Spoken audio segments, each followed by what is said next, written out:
There are certain images that belong to the language of murder mysteries.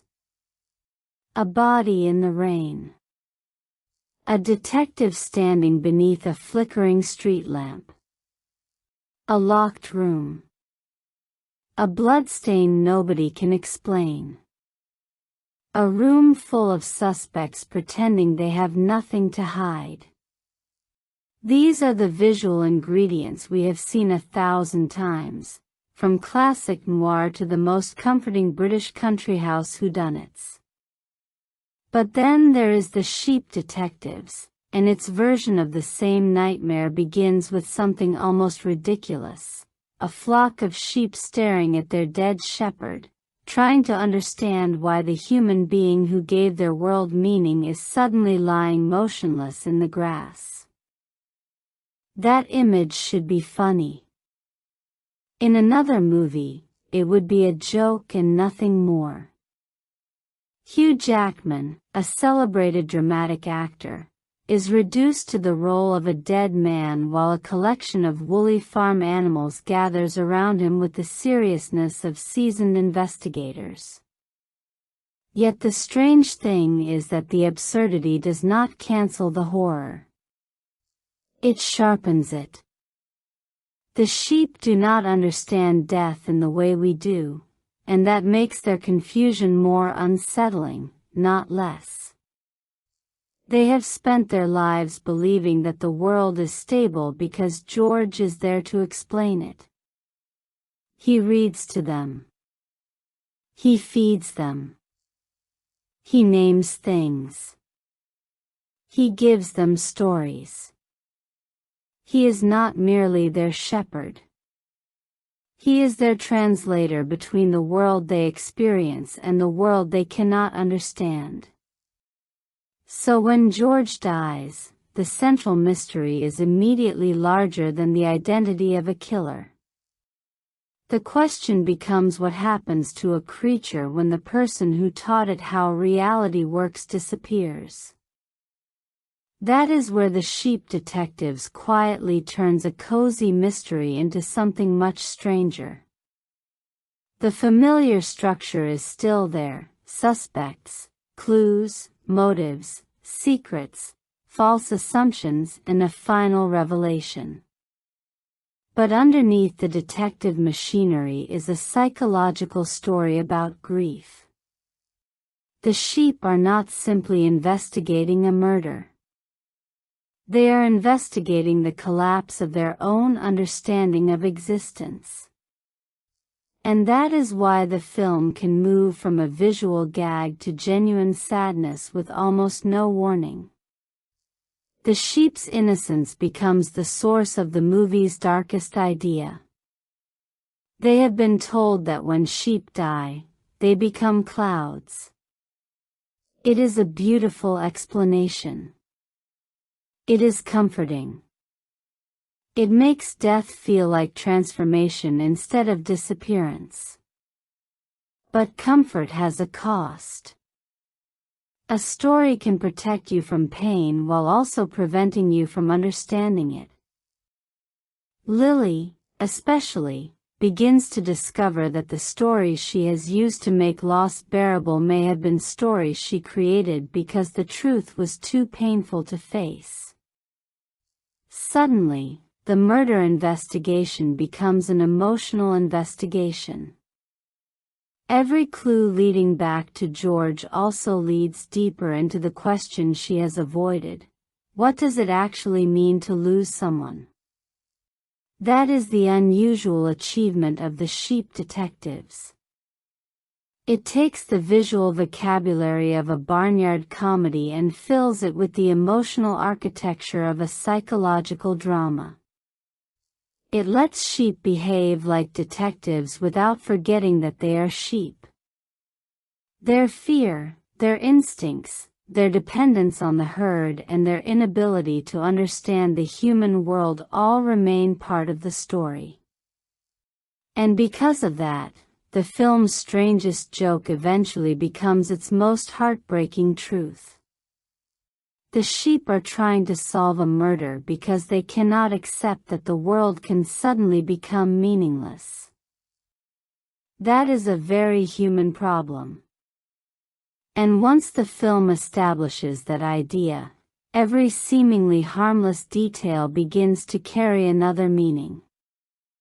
A bedtime story becomes a lesson in mortality. A meadow becomes a sanctuary. A flock becomes a family. And the question of who killed George slowly becomes inseparable from a much more uncomfortable question.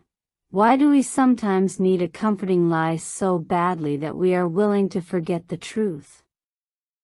To understand why this particular story works so well, it helps to look beyond the murder itself.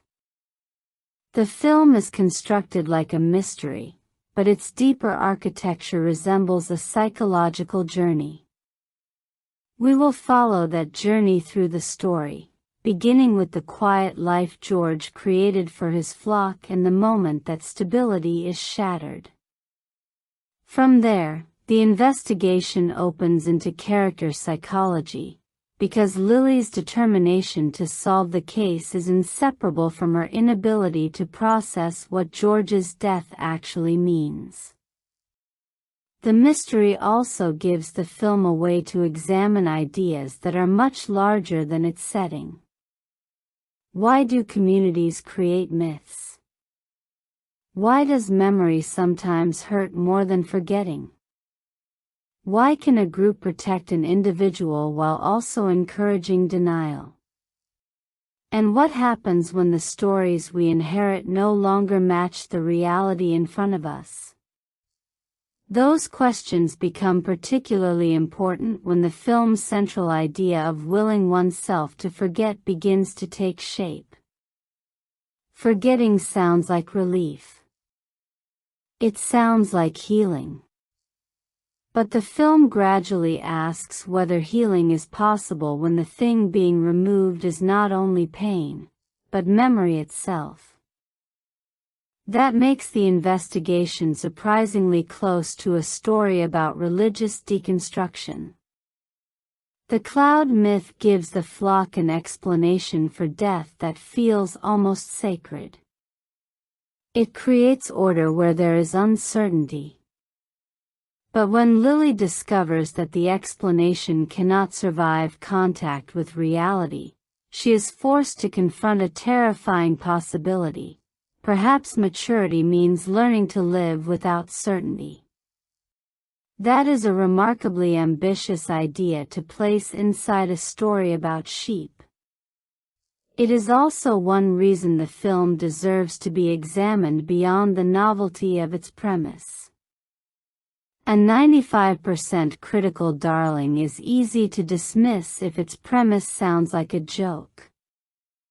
But the more closely the structure is examined, the harder it becomes to treat the sheep detectives as simply a cute animal mystery. Its screenplay is constantly balancing incompatible tones, cozy and disturbing, childish and philosophical, ridiculous and sincere. The recap will therefore only be the foundation. The more interesting material lies underneath it.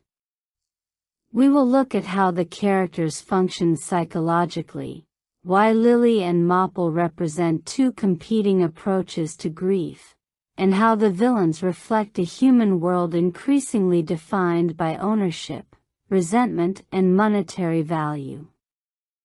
We will also examine the visual language. The open meadow and the cramped human spaces are not simply different locations. They create different emotional states. The film repeatedly changes the audience's sense of scale, allowing a sheep's perspective to make ordinary human spaces feel enormous and threatening. Even the smallest movements of ears, eyes, and bodies can become part of the storytelling. Then there is the sound. A murder mystery depends on information, and sound determines how information reaches us. The score can make a harmless moment suspicious. A distant noise can turn an empty field into a place of danger. A hoofstep can become as important as a line of dialogue. And eventually, all of these elements lead back to the same emotional center, memory. Because George's death does not only remove a character. It removes the person who connected the flock's present to its past. Without him, the sheep must reconstruct their understanding of themselves from fragments. They have stories, but stories can be incomplete. They have instincts, but instincts cannot explain grief. They have one another, and that may be the most important thing of all.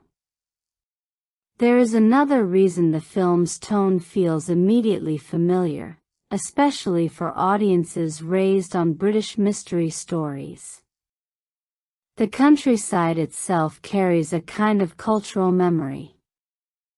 Green fields, old farmhouses, village inns, muddy lanes, eccentric neighbors and secrets hiding behind polite conversations have been part of the cozy mystery tradition for generations. It is the world of Agatha Christie filtered through an animal fable. And that combination triggers something surprisingly nostalgic.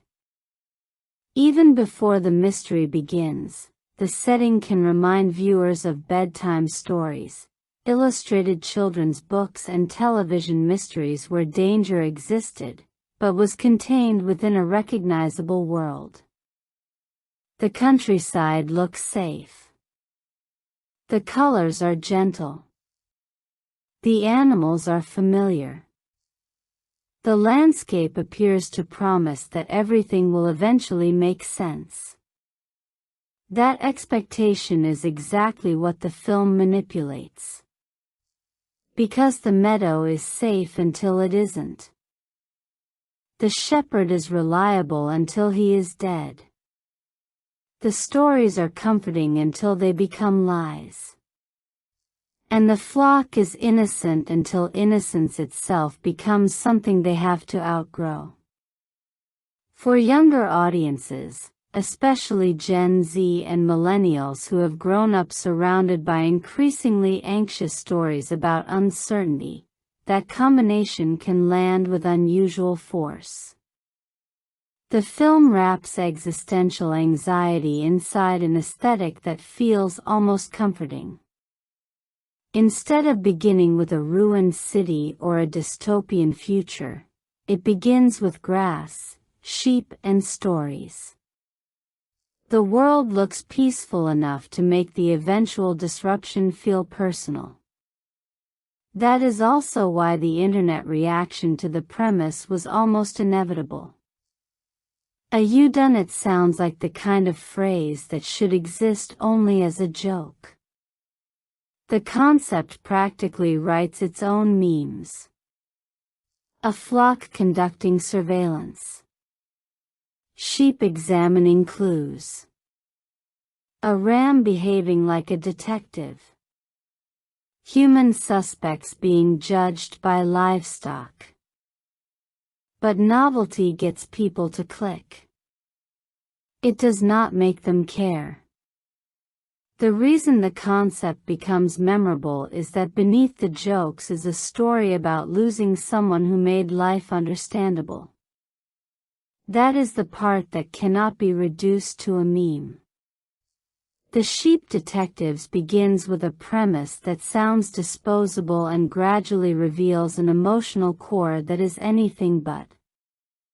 It asks the audience to laugh at sheep acting like detectives, then quietly asks us to recognize ourselves in their fear. We have all depended on someone to explain the world.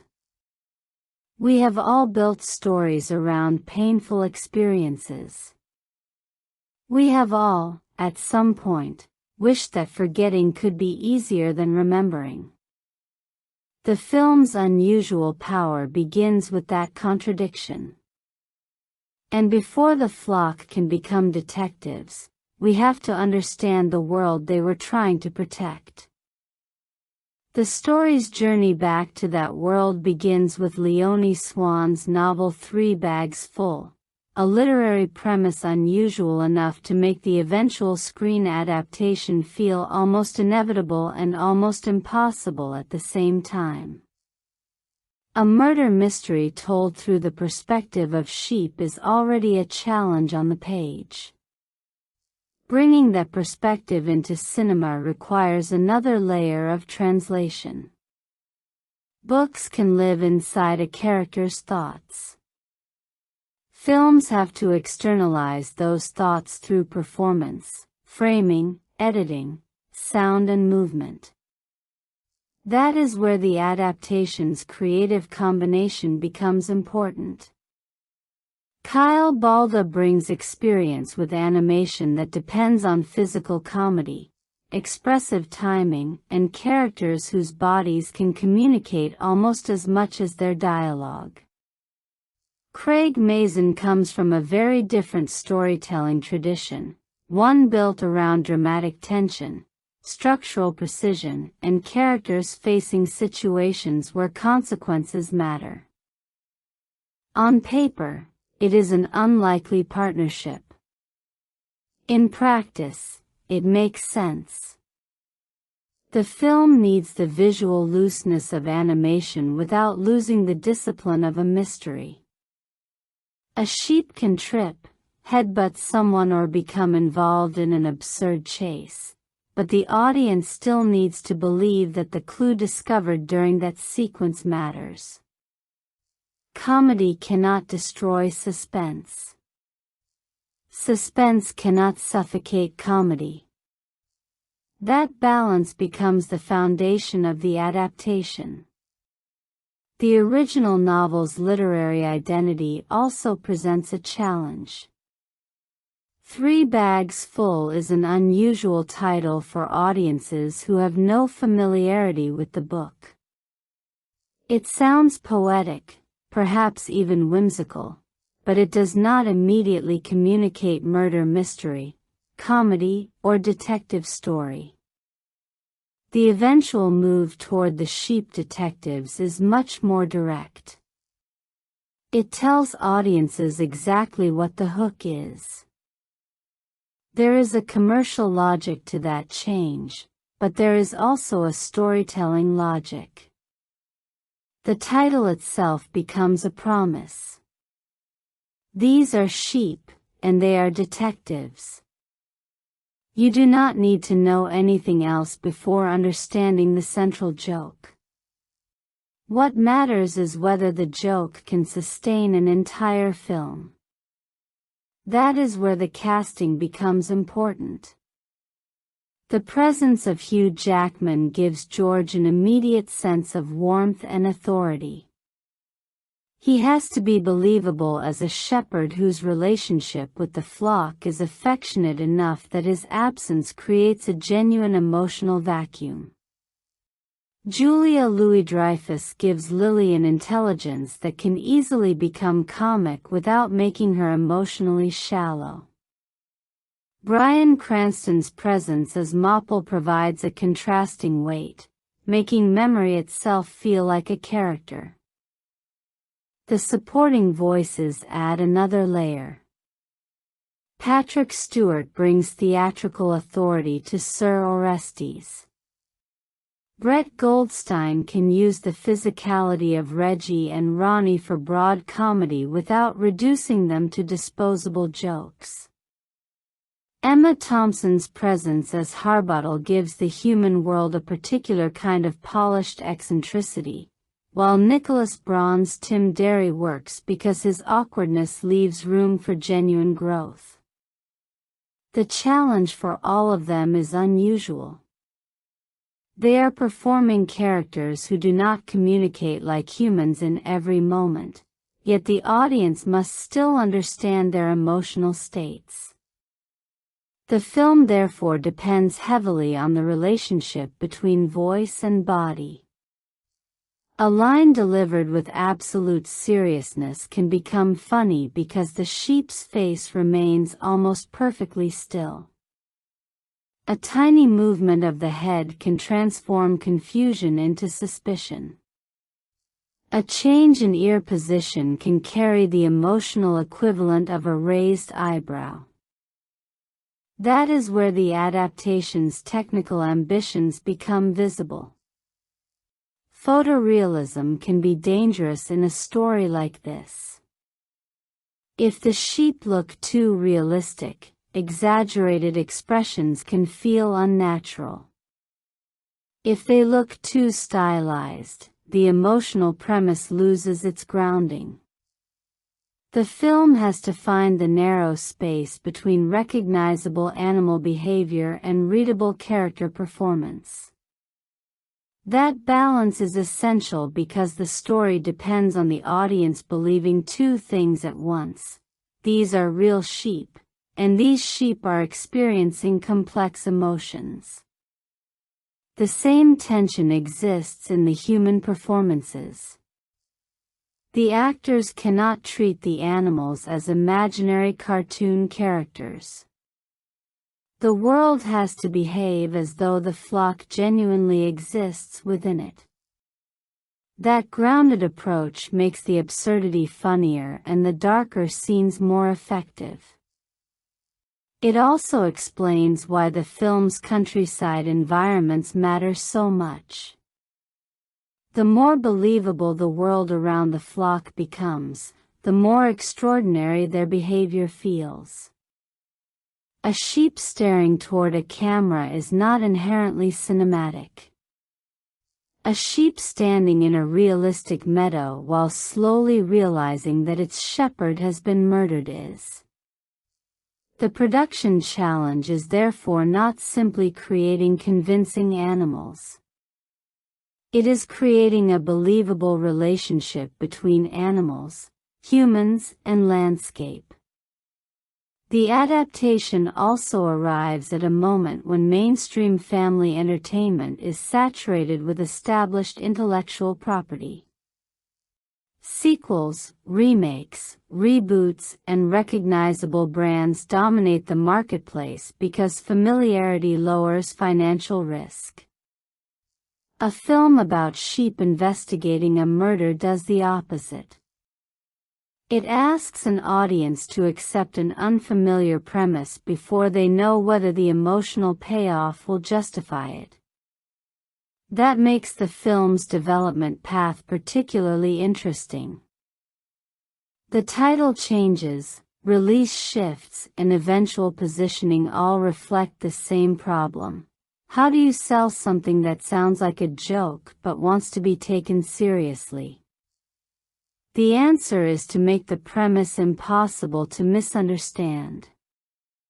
The Sheep Detectives is not hiding what it is. The title itself becomes advertising. The marketing can show sheep, clues, suspects, and absurd investigative situations without explaining the entire story. At the same time, the film can be positioned as counter-programming for audiences who do not necessarily want another enormous effects-driven summer spectacle. That strategy makes sense because cozy mysteries thrive on a different kind of pleasure. They do not promise destruction on a planetary scale. They promise discovery. They invite viewers to notice details, suspect characters, and enjoy the rhythm of deduction. In a crowded release environment, that difference can become an advantage. The early skepticism surrounding the concept is therefore almost part of the movie's mythology. A title like The Sheep Detectives naturally invites mockery before it invites analysis. People can imagine the worst version of the idea immediately. Cute animals making jokes for 90 minutes while adults sit through a children's movie. But that assumption ignores the genre the film is actually borrowing from. The cozy mystery has always been interested in communities where everyone knows everyone else. Appearances are misleading and ordinary spaces conceal extraordinary secrets. A village inn can be as important as a police station.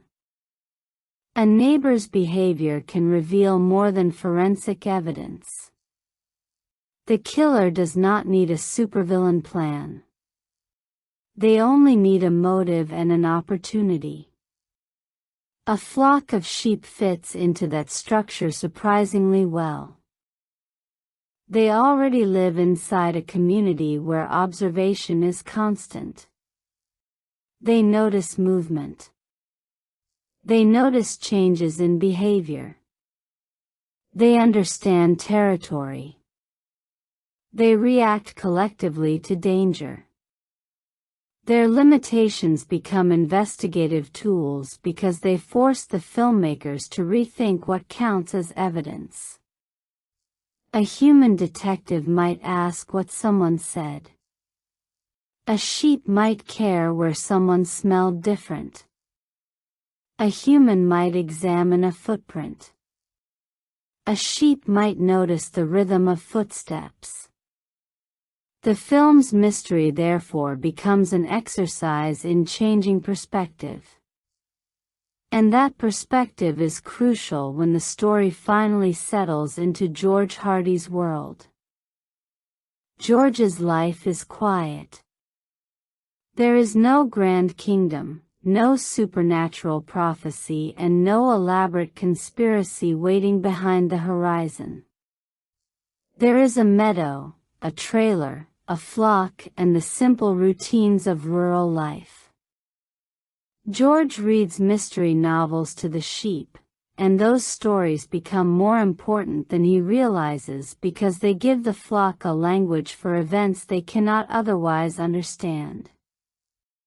To George, reading is probably companionship. To the sheep, it is education. They learn that mysteries have causes. They learn that strange events can be explained. They learn that apparently impossible situations can be solved if someone pays close enough attention. They do not yet understand that stories also leave things out. The flock itself has its own internal hierarchy. Lily is intellectually restless, the sort of sheep who listens closely and believes she can make sense of what others overlook. Mopple carries information differently. His memory is not merely a useful trait, it is almost a burden. Sir Orestes brings authority and tradition. Reggie and Ronnie embody the more physical side of flock life. And the winter lamb exists slightly outside the emotional center of the group, carrying the subtle loneliness of someone who has not completely found a place within the herd. This diversity matters because a flock could easily have become a single comic personality. Instead, the film treats the herd as a society. They disagree. They interpret events differently. They remember differently. They fear differently. And when George dies, that difference becomes essential. His body is discovered outside the trailer, and the scene is constructed around a cruel contrast. The human audience understands what the sheep initially cannot. George is dead. The sheep are still trying to categorize what they are seeing. The spade changes everything. What initially resembles an unexplained accident begins to look like murder. Officer Tim Derry's early interpretation provides the first human response, and it also establishes one of the film's recurring ideas. Humans are not automatically better at understanding reality simply because they have more sophisticated language. Derry sees the scene through the assumptions available to him. The sheep see it through observation. Neither perspective is complete. But Lily cannot accept the possibility that George's death is simply an accident. Years of listening to detective stories have given her a framework for suspicion. The details do not fit. Something feels wrong. And this is where the movie's central irony begins to take shape. The sheep have been taught how mysteries work by a human. Now they have to solve a mystery because that human is gone. Their education becomes their survival mechanism. The investigation begins almost as a form of denial. If George was murdered, then there is a reason. If there is a reason, there is a sequence of events. If there is a sequence, someone can reconstruct it. A murder mystery is comforting in that sense. It promises that chaos has an answer. Lily therefore transforms grief into investigation. She takes action because action is easier than mourning. She does not have to sit with the fact that George is gone if she can focus on finding the person responsible. That is not simply bravery. It is avoidance. And the film understands the difference. When reporter Elliot Matthews begins treating the death as a murder story, the sheep's private suspicion becomes part of a larger human narrative. Suddenly George's death is no longer only their loss. It is a public mystery. That gives the flock permission to move beyond the boundaries of the meadow. The physical boundary matters. Their pasture has always represented safety, routine and familiarity. Beyond it lies the human world, where sounds are louder, objects are larger and intentions are harder to read. For the sheep, crossing that boundary is equivalent to leaving childhood. The world outside does not behave according to the simple rules they know. People move unpredictably. Vehicles are dangerous. Dogs are threats. Human conversations contain information but are not always easy to interpret. And yet the flock continues. Their greatest advantage is that they are constantly observing. A human investigator may search for a confession. The sheep notice behavior. They smell things humans cannot. They hear sounds from different directions. They move together. Their collective awareness turns the very thing that makes them seem unintelligent, their animal nature, into a detective tool. That becomes especially useful when the flock infiltrates the wool reading at the village inn. The inn is a classic mystery location because it compresses a community into one room. Everyone is close enough to observe and far enough apart to hide something. George's death begins to expose relationships that the flock never knew existed. There is money. There is family resentment. There are old rivalries. And there are people who have reasons to want George's life and property to change hands. The discovery of George's hidden fortune is particularly important because it transforms the murder from an apparently isolated act into a crime motivated by human desire. The livestock medicine patent gives George financial value beyond what the flock ever understood. To the sheep, George was their shepherd. To someone else, he can become an asset, an inheritance, or an obstacle. That contrast is central to the film. The sheep measured George through relationship. The humans increasingly measure him through ownership. The estranged children deepen that conflict. A fractured family history emerges, and the flock discovers that the man they thought they knew had an entire human life outside the meadow. This is another subtle destabilization. George was their entire world, but they were not necessarily his entire world. That realization does not diminish his love for them. It makes him more complicated. And the more complicated George becomes, the more complicated grief becomes too. Caleb the shepherd and Ham the butcher represent another side of the village's ecosystem. They are not necessarily identical in motivation, but they belong to a human environment where animals are property, livestock has economic value, and survival can become entangled with exploitation.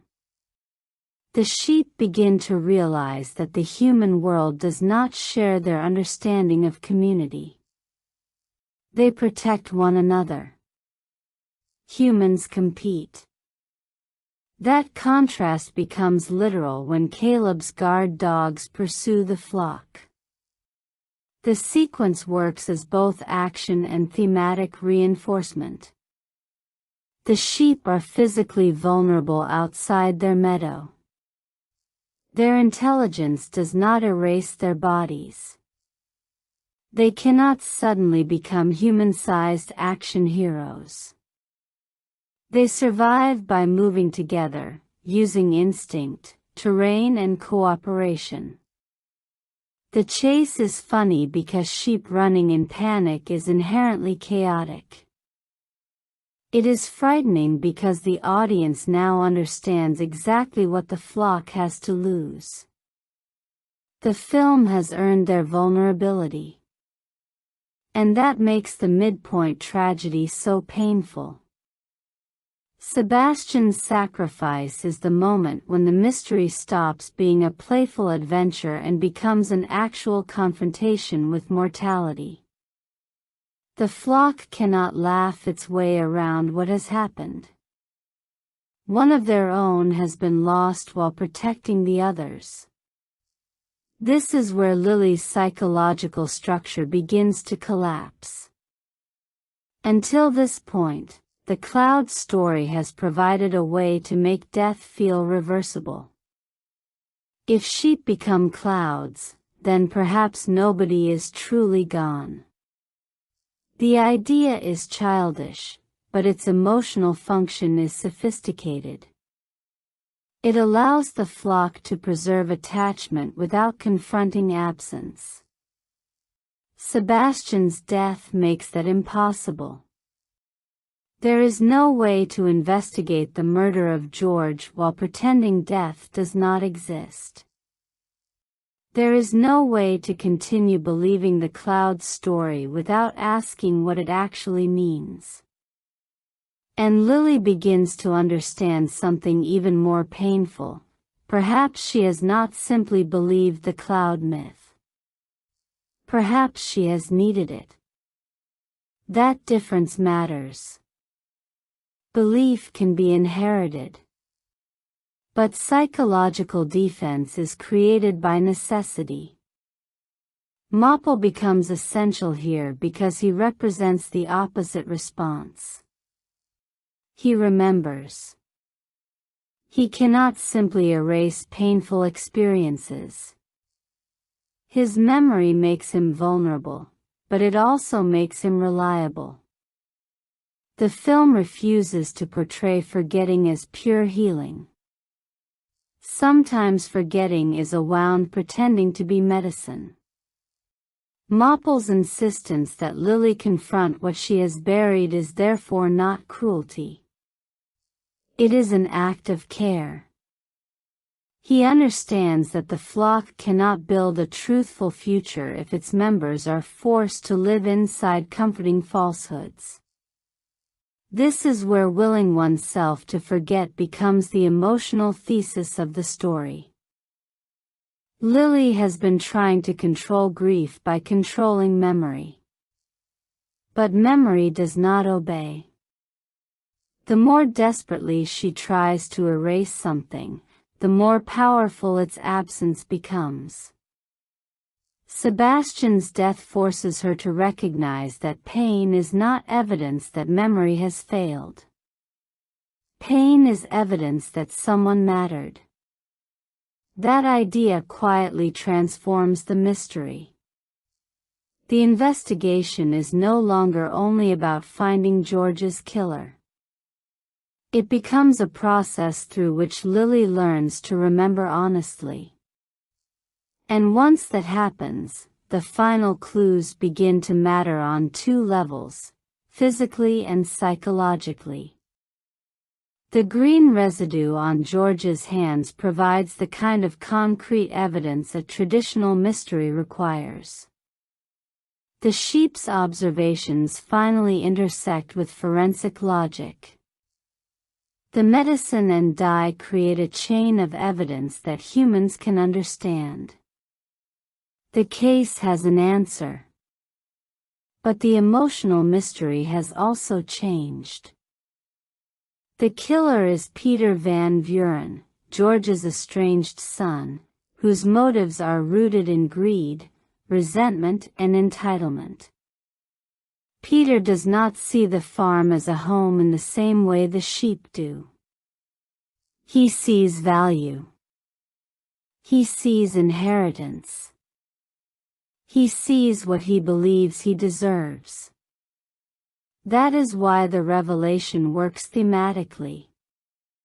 The killer is not simply the person who physically caused George's death. He represents a worldview fundamentally opposed to the flock's. The sheep survive through cooperation. Peter isolates himself through resentment. The sheep share resources. Peter wants ownership. The sheep remembered George through stories and affection. Peter reduces George's legacy to money. The climax therefore resolves both the mystery and the ideological conflict. The flock's intervention helps Tim Derry see what he had missed, and the moment when Peter is exposed turns the sheep from observers into active participants. The ram charge into police custody is funny, but it also completes the transformation that began with George's death. They are no longer helpless animals staring at a body. They are a community capable of acting on behalf of one another. Rebecca's inheritance then offers the emotional resolution the mystery alone could never provide. The farm is not simply transferred from one owner to another. It is returned to the idea of home. The flock remains together. Caleb's sheep are given protection. The winter lamb is welcomed and named George. And Rebecca reads to them. That final gesture matters because it closes the circle. George once read mystery stories to the sheep. Now Rebecca continues the ritual. The stories survive the storyteller. The relationship survives the death. And the flock discovers that memory does not have to mean remaining trapped in the past. It can become a way of carrying the past forward. That is what makes Lily such an interesting protagonist. On the surface, her objective is simple: solve George's murder. But underneath that objective is another need. She has to learn how to experience loss without turning it into a puzzle she can control. Her intelligence is both her strength and her defense mechanism. Lily believes that if she can understand something, she can survive it. That instinct makes her an effective detective, but it also makes emotional vulnerability difficult. Mystery provides structure. Grief does not. A crime has clues. Loss has memories. A murder has a solution. Death does not. That distinction is the emotional foundation of her character arc. Lily's perfectionism is not simply comic arrogance. It is an attempt to maintain control in a world that has become unstable. She wants the flock to behave rationally because irrational fear is contagious. She wants facts because facts feel safer than uncertainty. But facts cannot tell her how to feel. Mopple provides the counterweight. His memory can be frustrating because he carries things that others would rather leave behind. Yet that burden becomes a form of wisdom. He proves that remembering is not the opposite of healing. Sometimes remembering is the only way healing can begin. Their relationship therefore resembles two sides of the same psychological process.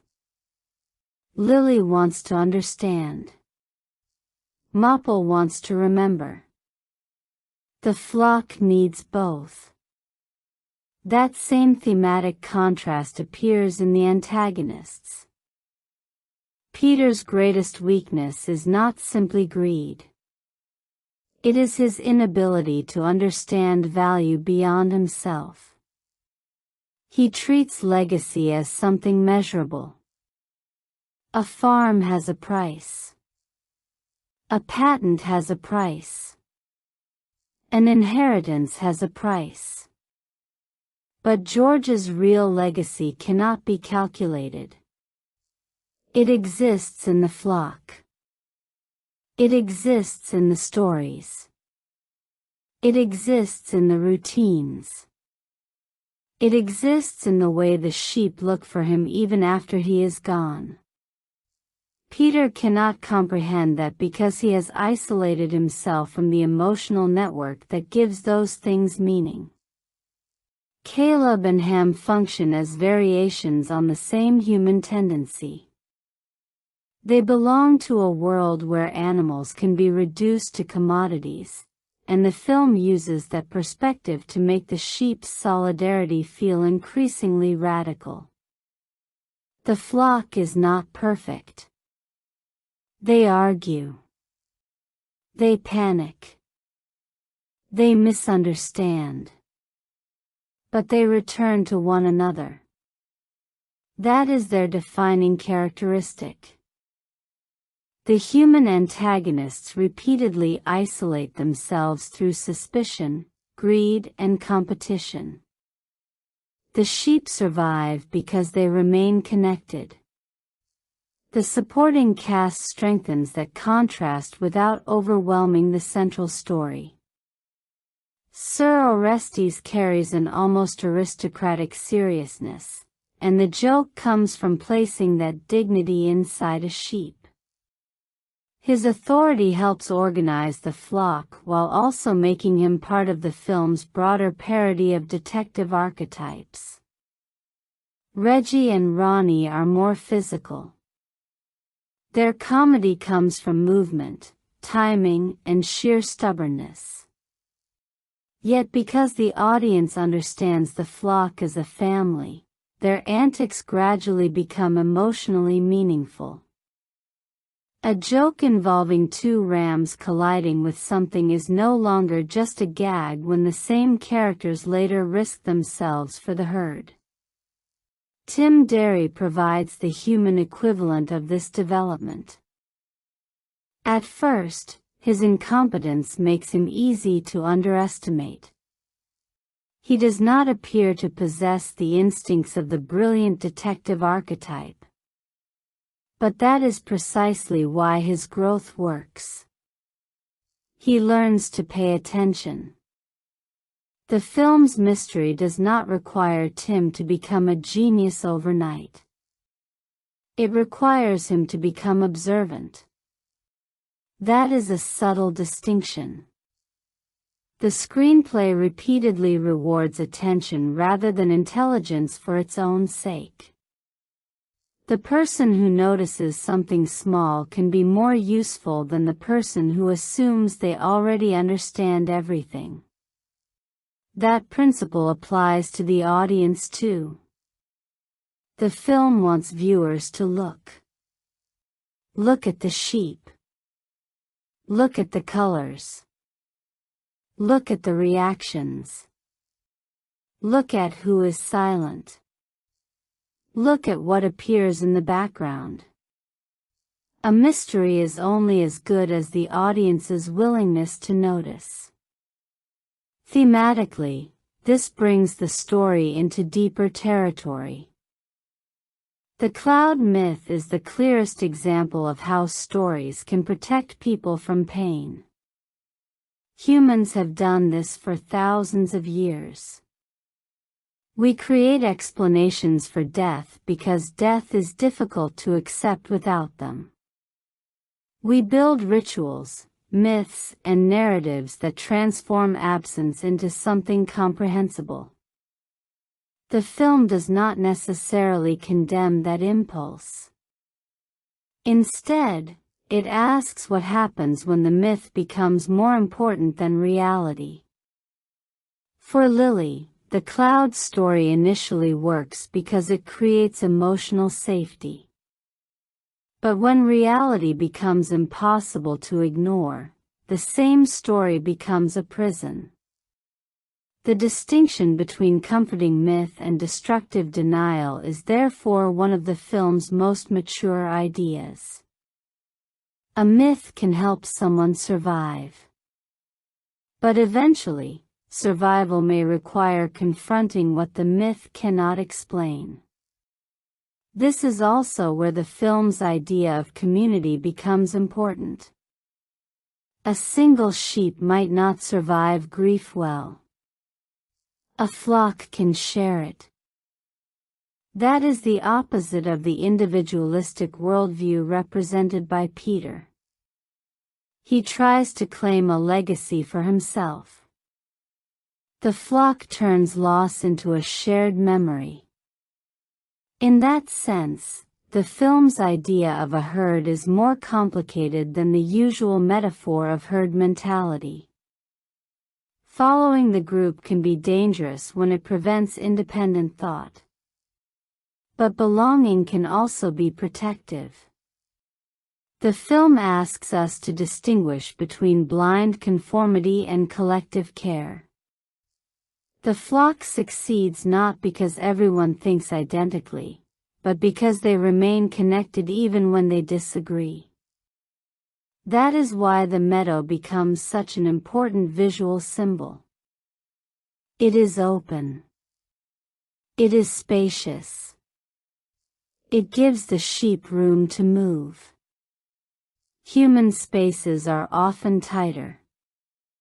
Inns, rooms, offices, and trailers contain secrets in corners. The more the sheep enter the human world, the more the visual environment seems to compress around them. The spatial contrast is almost psychological.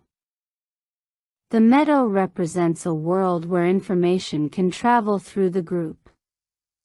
The village represents a world where information is hidden behind doors, walls, and private conversations. That does not make the meadow purely innocent. It has its own secrets. But its openness allows the flock to see one another. Color works similarly. Blue, associated with medicine and healing, carries a sense of care that becomes complicated by the crime surrounding it. Yellow, connected with dye and fabrication, becomes part of the visual language of deception. When those colors combine into the green residue that helps expose the killer, the clue becomes almost a miniature version of the mystery itself. Truth and deception overlap.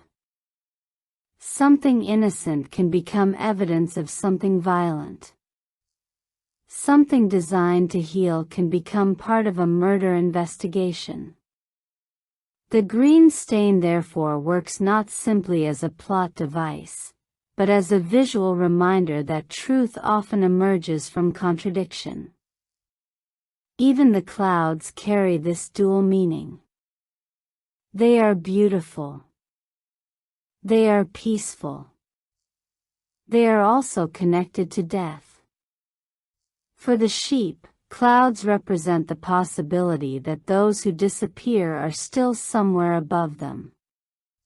Once Lily recognizes the emotional function of that belief, the sky becomes more complicated. A cloud can still be beautiful without being a literal destination for the dead. That is the film's broader movement from innocence toward wisdom. It does not ask the characters to become cynical. It asks them to become honest. That distinction is important. The sheep detectives never needs to destroy wonder in order to acknowledge mortality. It simply refuses to pretend that wonder requires ignorance. The film also contains a quieter critique of how humans understand animals. Humans assume that because animals cannot speak human language, they cannot possess complex inner lives. The sheep repeatedly expose that assumption as absurd. They understand patterns. They remember. They form social relationships. They interpret danger. They grieve. The irony is that the humans in the story often fail to notice what is happening because they are too certain that animals cannot understand them. Language becomes both a bridge and a barrier. George's stories give the sheep a vocabulary for understanding human behavior. But human language can also manipulate. People lie. People disguise motives. People create narratives that make themselves look innocent. The sheep's dependence on stories therefore becomes double-edged. Literature teaches them how to investigate, but it also teaches them a simplified version of morality in which every mystery eventually produces a clean answer. Real life is less tidy. Sometimes people are both wounded and responsible. Sometimes motives are complicated. Sometimes knowing the truth does not make the pain disappear. The flock's journey is therefore partly a journey from fictional logic toward emotional reality. And yet the film never suggests that stories are useless. Quite the opposite. Stories help the sheep survive. George's books gave them a framework. Rebecca's reading restores continuity. The problem is not storytelling. The problem is using stories to avoid reality. That distinction gives the film a philosophical dimension that is easy to miss beneath the comedy. It also explains why the production's visual choices matter so much. Creating convincing sheep is not merely a technical exercise. Their physical realism establishes the emotional contract with the audience. If the animals behave too much like cartoon characters, the darker scenes lose their weight. If they behave too realistically, the audience may struggle to read their emotions. The solution lies in subtlety. A sheep does not need a human smile to communicate happiness. A slight head movement can indicate curiosity. An ear turning toward a sound can signal attention. A pause can suggest uncertainty. Eyes can become the primary expressive tool.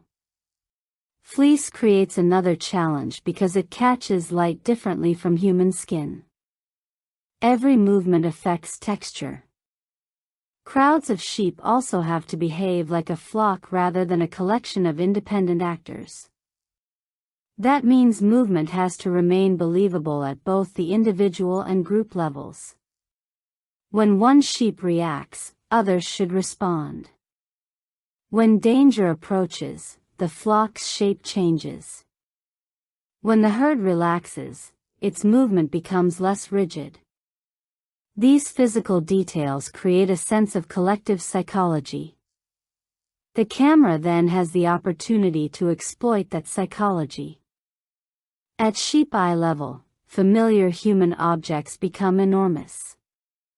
A chair can feel architectural. A doorway becomes a threshold. A vehicle becomes a moving wall of danger. The audience's relationship to scale changes. That is one of the oldest tools in cinema. Change the camera's position and you change the meaning of the world. A low angle can make a human appear threatening. A slow pan can turn a peaceful landscape into a suspense sequence. A rack focus can direct attention from one clue to another without a word of dialogue. The film's use of classical mystery language becomes particularly effective because the subject matter is so unconventional. A sheep staring at a suspicious human can be framed like a detective watching a suspect. A flock gathering around an object can resemble investigators examining evidence. A shadow crossing the meadow can create more tension even though the environment remains pastoral. The contrast itself becomes part of the joke. But the filmmaking does not stop at parody. The same visual language is eventually used sincerely. When the flock is afraid, the camera makes the audience feel their scale. When they grieve, the framing gives them space. When they investigate, the composition encourages us to search alongside them. That is where the direction becomes more than a novelty. The screenplay has a similar responsibility.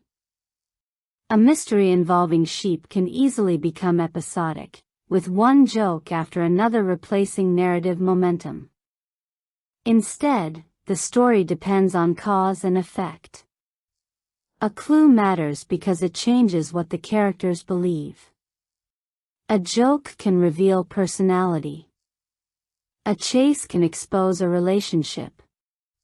A seemingly minor object can become evidence later. The best mystery comedy works this way. The comedy does not interrupt the story. The comedy is the story. The sheep's physical limitations create the obstacles. Their social instincts create the solutions. Their misunderstandings create the jokes. Their emotional attachments create the stakes. The result is a narrative where tone and structure reinforce each other rather than compete. Sound contributes another layer. A flock does not experience the world the way a human investigator does. The soundscape can therefore become subjective. Human voices may seem distant or distorted. Movement through grass becomes more noticeable. Hooves produce a rhythm. Fleece brushes against surfaces. Dogs become terrifying partly because of how their sounds occupy the environment. The score can then expand those small noises into dramatic tension. A pastoral melody can suggest safety. A darker brass texture can make the same landscape feel threatening. This blending of folk-like warmth with detective suspense allows the film to move emotionally without requiring every shift to be explained through dialogue. Music can tell us that something has changed before the characters understand it. Lily's investigative energy can be reflected in rhythmic patterns that feel curious and active. Human suspects can be associated with heavier textures. Moments of danger can replace melodic warmth with more urgent orchestration. The effect is subtle but important. The audience is constantly being guided toward emotional interpretations. Sound design also makes the sheep's physical world tactile. Hoofsteps should have weight. Bodies moving through grass should create friction. A sudden movement in the flock should sound like a collective reaction rather than a collection of unrelated effects. When the film enters action sequences, this becomes especially important because the audience must understand danger through sound before every visual detail is clear. That subjective approach helps reinforce one of the film's most interesting ideas: perception depends on where you stand. Humans and sheep occupy the same world, but they do not experience it in the same way. The same sound can mean different things to each species. The same object can have different significance. The same death can produce different explanations. That idea eventually becomes part of the film's cultural appeal. When the film reaches audiences, its premise provides an immediate social media hook. The idea of sheep detectives is naturally shareable. Clips, screenshots, and jokes can travel without requiring the full context of the film. But the film's longevity depends on something deeper than virality. People remember characters. They remember moments that made them unexpectedly emotional. They remember the absurdity of being devastated by a fictional sheep. They remember the cloud idea because it gives a simple image to a complicated psychological problem. The film becomes part of online conversation precisely because it can be discussed at different levels. One viewer can talk about the comedy. Another can analyze the mystery. Another can talk about grief. Another can compare it to classic cozy detective stories.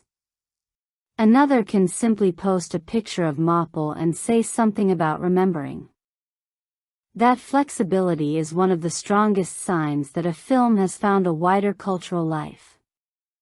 It also explains why the story can appeal across generations. Children can see animals, jokes and adventure. Teenagers can see friendship and identity. Adults can see grief, inheritance, family resentment and mortality. Film students can see genre construction, visual perspective and adaptation strategy.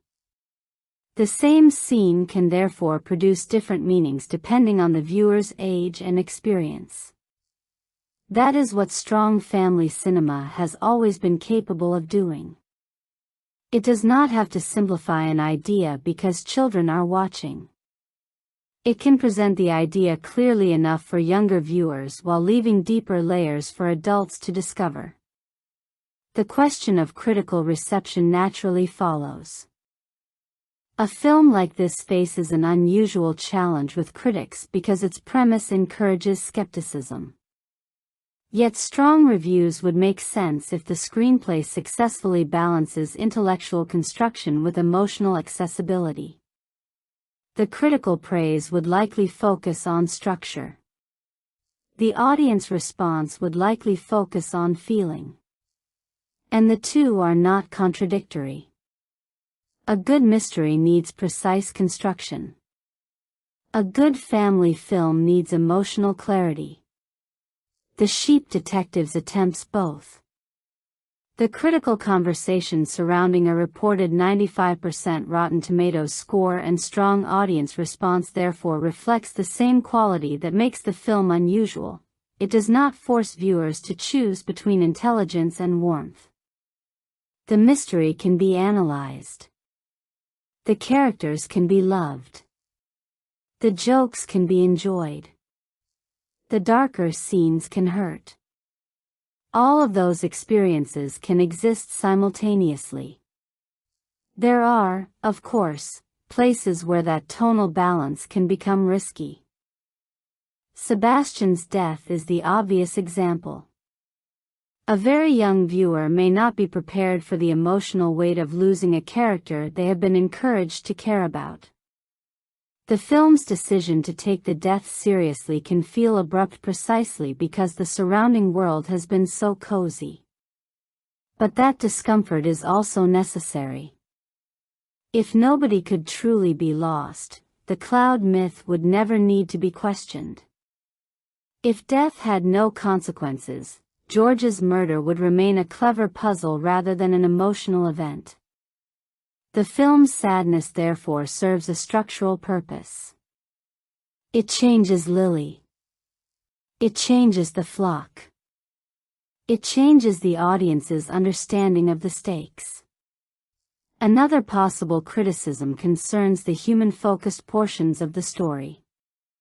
Every time the film leaves the sheep behind, some viewers may feel the central novelty is being temporarily abandoned. That criticism is understandable. The sheep are the reason the story exists.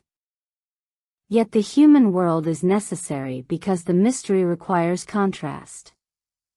The flock cannot understand themselves without encountering a society that sees them differently. Human characters also provide the motives, secrets, and social structures that make the murder possible. The balance may not always be perfect, but the human scenes are thematically connected to the sheep's journey. They reveal what the flock is not. And sometimes that is exactly what the audience needs. From a business perspective, the film's reported financial performance would make its success especially significant. A roughly $75 million production budget against a theatrical gross exceeding $132 million would place the film in an interesting position before ancillary revenue is even considered. But theatrical gross alone does not determine profitability. Distribution costs matter. Marketing matters. Exhibition splits matter. International performance matters. Streaming and home entertainment can extend the film's commercial life. That makes a hybrid family mystery particularly attractive as a long-tail property. It is the kind of film audiences can discover after its theatrical run rather than something dependent entirely on opening weekend spectacle. A film like this can live on digital platforms, be rediscovered by families, generate merchandise, revive interest in the source novel and potentially create demand for sequels. The success would also provide a signal to studios. Original concepts do not have to compete with franchises by becoming bigger. They can compete by becoming different. A sheep mystery cannot outspend a superhero movie. It does not need to. Its advantage is that nobody else is offering exactly the same experience. That makes the potential continuation of Leonie Swan's literary world especially interesting. If the first film proves that audiences will follow a flock through a mystery, additional stories become commercially conceivable. A sequel would not need to reinvent the premise. It would need to deepen the characters. That is the real franchise potential. Audiences return for relationships more than concepts. Once viewers care about Lily, Mopple, and the rest of the flock, another mystery becomes an opportunity to spend more time with characters they already understand. This is also where the film could influence future animation development. The project demonstrates that realistic animal characters can carry complicated emotional stories without being reduced to mascots. It suggests that hybrid filmmaking can still feel fresh when the combination of live-action environments and digital characters serves the story rather than existing as a technical demonstration. And it reinforces the idea that family audiences are capable of following sophisticated mystery structures. Historically, that places the Sheep detectives in an interesting lineage. Who Framed Roger Rabbit proved that animation and live action could occupy the same cinematic world with extraordinary technical and tonal discipline. Paddington demonstrated that a family film could combine visual effects, British charm and emotional sincerity without becoming cynical. The Sheep Detectives operates in a related space, but with a different emphasis. Its central question is not whether humans and animated characters can coexist. It asks what happens when the non-human characters understand the world differently from the humans around them. That difference gives the film its identity. It also gives it a chance at long-term rewatchability. Classic mysteries are designed to survive repetition because the pleasure does not disappear when the answer is known. Instead, the viewer begins noticing how the answer was hidden. The same principle applies here. Once the murder is solved, background details can become clues. A character's reaction can suddenly make more sense. A line that seemed like a joke can reveal a second meaning. A visual object can become important in retrospect. This is one reason the pastoral setting helps the film feel relatively timeless. Fields do not depend heavily on fashion. Sheep do not become outdated. A well-constructed mystery does not require a specific cultural moment to function. Some modern technology references may eventually feel dated, but the emotional architecture remains stable. People lose people. Families fight. Communities protect their own. Stories help us understand uncertainty. Memory hurts. Those ideas do not expire. And that leads back to the film's ultimate achievement. The Sheep Detectives is not really about whether sheep can solve a murder. That is the surface premise. It is about what happens when a community loses the person who made the world feel understandable. It is about the temptation to replace truth with a comforting story. It is about whether remembering someone can be painful and healing at the same time. It is about the difference between being alone with grief and carrying grief together. That is why Lily's journey matters more than the final identity of the murderer. The murder needs to be solved because mysteries require answers. But Lily needs something different. She needs permission to remember. And that is what the flock ultimately gives her. The film's greatest strength is its courage to let an absurd premise become emotionally serious without apologizing for either side of itself. It does not stop being funny because the story becomes sad. It does not stop being intelligent because sheep are at the center. It does not stop being accessible because it raises difficult questions. That balance is difficult. The screenplay has to carry the mystery. The performances have to carry the personalities. The visual effects have to make the animals believable. The music has to guide the emotional shifts. The direction has to control the tonal extremes. When those elements work together, the film becomes more than a novelty. It becomes a story. And perhaps that is the simplest way to explain why a film about sheep can unexpectedly become a film about human grief. Because the sheep are not interesting merely because they are animals. They are interesting because they are experiencing the same fundamental problem we do. They want the world to make sense. They want the people they love to remain present. They want stories that tell them where the dead have gone. And when those stories fail, they have to find another way to continue. The answer the film offers is not to forget. It is not to pretend the loss never happened. It is not even to solve every mystery. It is to remember together. That is why the final image of the flock continuing to gather around stories carries more emotional weight than the murder itself.